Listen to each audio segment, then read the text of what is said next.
Yeah. So photography came to me it's actually funny because I just got to talk to my high school photography teacher. She reached out to me about 2 weeks ago. We haven't spoken in a long time. Um, but I was in high school and I just got placed in a photography class. I was still at a time period. It was 2002, I think, when I was I think I was a junior in high school. My guidance counselor just put me in a photo class. I'd expressed interest in art before then. I really loved drawing and writing, and I think I've always just been creative. My dad is a metal artist. He makes metal sculptures and has a metal signage fabricating business. So I grew up in his shop using tools and making things. My dad just has a high school education, but he thinks like an engineer. He likes to solve problems. Often overbuilding things is his aesthetic. But yeah, I got placed in a photo class, and I still remember to this day the very first time you get to make a darkroom print, where you've got the red safe lights on in this dark room, and you've got a revolving door to get in to not let the light in, and you cast some light onto a light sensitive sheet of paper, and then you kind of feel around and find the tray, and you dip that in to the tray, and you start to move the chemistry back and forth, and all of a sudden this white piece of paper turns into an image, and it's magic. I mean, I have the chills right now because I still remember that feeling of creating something out of nothing.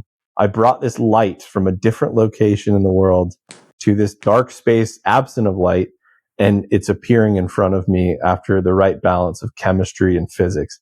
It's just so cool, right? Like I was just like, this is amazing.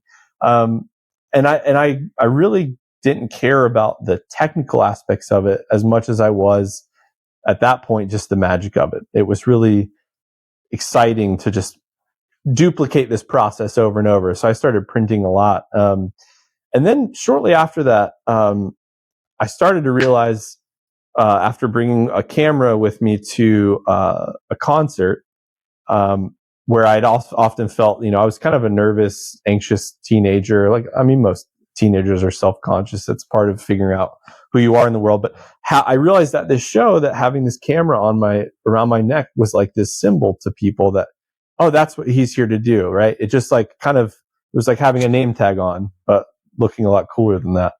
And then I started bringing it to the skate park. I was really into riding BMX as a teenager as well. And so I started photographing BMX competitions and going on tour with other riders. And it was just like identifying as a photographer. It gave me this purpose. And then it was just a few short years after that, both of my grandparents had strokes from one another, and I was the only one in the family that could go down to Florida and take care of them. And I remember my grandfather bought me my first digital camera, and I was at that point only had 35 millimeter shooting film, and he like let me take out a loan from him so I could buy this 8 megapixel Canon whatever.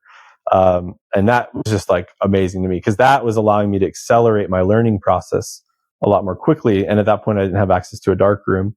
And then shortly after that, I ended up moving to Chicago. And this is a story I want to bring up because this totally ties into being like a present parent who believes in their kid. I've got to give my mom all the credit in the world. So I'm living in Central Florida. Both of my grandparents have had strokes.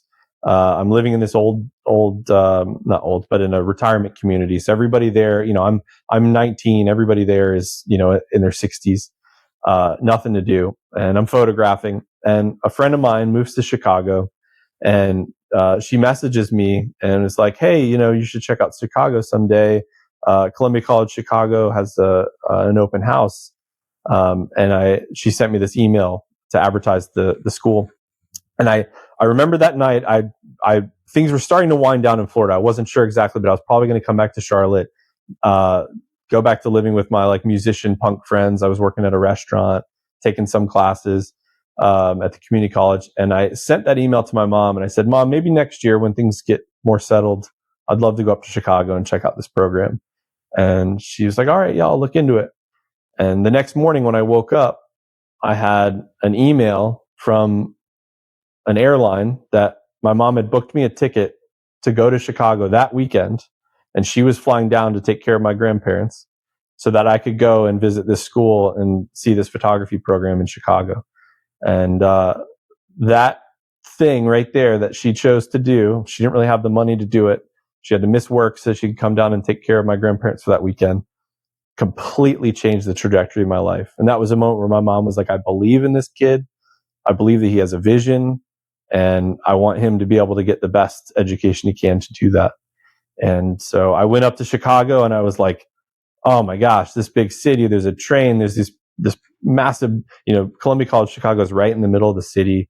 The dark rooms, you go up the 10th floor of this building. It's a Frank Lloyd Wright building on Michigan Avenue in Chicago. The first floor of the building is the Museum of Contemporary Photography, where I later had an internship at. Learned a ton there. But all of a sudden I'm in this community. So fast forward to the next summer, I get accepted and I move up there. I was no more the kid who got bad grades. I graduated Dean's List. My work had already been collected by a collector. I'd already had a show in Colorado by the time I graduated, and it was already happening. It was like there was no question in my mind once I got to Chicago and I was in that program that I was going to be a photographer, and not just a photographer. I was going to be an artist. I was going to make work for projects that mattered to me, and I was somehow going to figure it out. And it wasn't going to be glamorous. I wasn't going to have international shows in Rio or go viral. None of that was intentional. But I was set on the fact that I was going to be someone who was going to make work that was meaningful to me. And I was going to find a way to have that be my job. And now here, 15 years later, after that part of the story started, I just got to give a lot of credit to my mom for believing in me. She's awesome. So thanks, Mom, when you listen to this. I love you a lot. Well, Eric, I think you're definitely more than a photographer. I think you're a photographer of the soul. Your pictures are completely impactful in that regard, in that way. Anyone who sees them is immediately impacted if they have any percentage of self-conscious awareness. And I recommend them to all. I just Thank you. In any of the subjects, did any of your subjects in this experience, did they experience lasting shifts in their relationship with technology after taking part in your project? I've followed up with quite a few people with that question, actually, because probably the first half of the series are people that are close to me. I mean, there's a lot of the series is my family or my parents, neighbors, close friends. I think all of them have this earlier sense of awareness about what the etiquette would be or should be. I think that they're still impacted by their phones in the same way that I described for myself.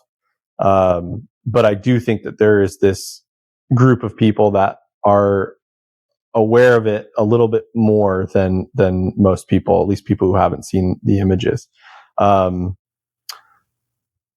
It was always kind of funny especially after a lot of people saw the work. I'd go out to eat with friends and everyone's like, "Oh, we got to put our phone away. Eric's here," and I'm like, "Calm down. It's all right." But yeah, put it away. That sounds good. Yeah, exactly. It's all right. Yeah. But it's not. It's really not. So yeah, if you want to hang out with me, get rid of that. Yeah. No, I'll be honest though. I mean, I've never been. I think that it's obvious now that the shift is happening, and I think 10 years ago when I first put this body of work out, I was nervous about being someone who wanted to be, even semi-face of a movement. I really felt at that point where I was like, I've created this thing and I can have this separation from my art, and it has its purpose and its life, and not everybody's going to feel about it the way that I do. And that's, and maybe there's some safety in that for an artist to be like, I don't have to worry about the impression it makes. I create for me, and then it has a life. And I felt like I was trying to do that 10 years ago, where I wasn't an ambassador per se. I was just, I was the, I orchestrated this thing, and then it lives as it lives. And now it feels different, because now I feel like with having kids and seeing the extent to where we've gotten to over this decade, that I do want to speak more about it. And I do want to engage with people like you on a show where other people can actually invest a little bit more time to hear these stories and then relate to it to their own stories and then maybe make some change. And I don't know what I was trying to protect 10 years ago that I didn't want to be louder about this, but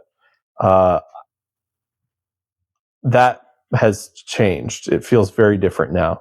It feels much more immediate. And I feel, and maybe this is the other part about having kids is you feel like you have this responsibility to guide something that you've made and stand up for it and protect it and see it and be seen by it. And that's where I am now. So, yeah, it's an evolution for sure. Yeah.